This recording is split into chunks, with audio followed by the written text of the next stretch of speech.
Latar belakang sejarah pembentukan BPUPKI. BPUPKI dibentuk Jepang pada 1 Maret 1945. Tujuannya mempersiapkan kemerdekaan Indonesia. Dr. Rajitman Wetjoningrat adalah ketuanya.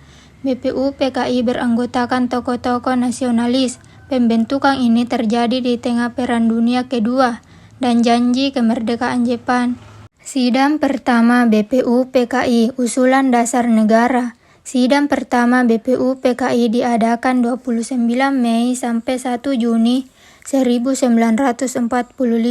Agendanya adalah pembahasan dasar negara. Tokoh-tokoh penting mengusulkan dasar negara yaitu Yami, Soepomo, dan Soekarno menyampaikan gagasannya. Soekarno mengenalkan istilah Pancasila.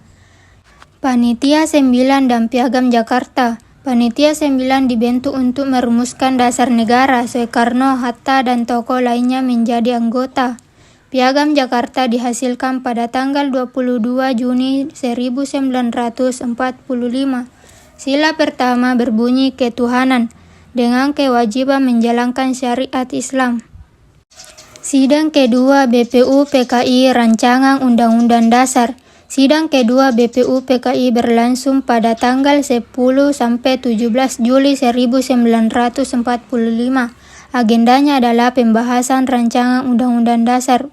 Panitia kecil dibentuk. Soekarno memimpin panitia perancang Undang-Undang Dasar. Wilayah negara, bentuk negara, dan sistem pemerintahan dibahas. Pembentukan PPKI dan perubahan Piagam Jakarta. PPKI dibentuk pada tanggal 7 Agustus 1945. Tujuannya melanjutkan tugas BPUPKI. Sila pertama diubah menjadi ketuhanan yang Maha Esa. Hatta mengusulkan perubahan untuk menjaga persatuan. Ini mengakomodasi keberagaman agama di Indonesia. Sidang pertama PPKI pengesahan Undang-Undang Dasar 1945. Sidang pertama PPKI diadakan 18 Agustus 1945.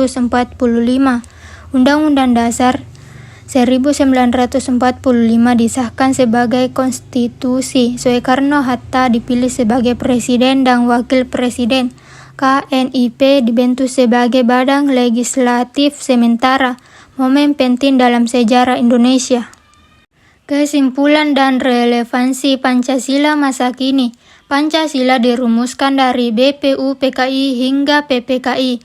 Pancasila adalah dasar negara dan ideologi bangsa. Nilai-nilainya relevan di era modern. Mari amalkan nilai Pancasila dalam kehidupan sehari-hari. Pancasila adalah panduan untuk Indonesia yang lebih baik. Yang pertama, persatuan. Kuatkan persatuan bangsa. Yang kedua, keadilan. Tegakkan keadilan sosial. Yang ketiga, demokrasi. Junjung tinggi demokrasi.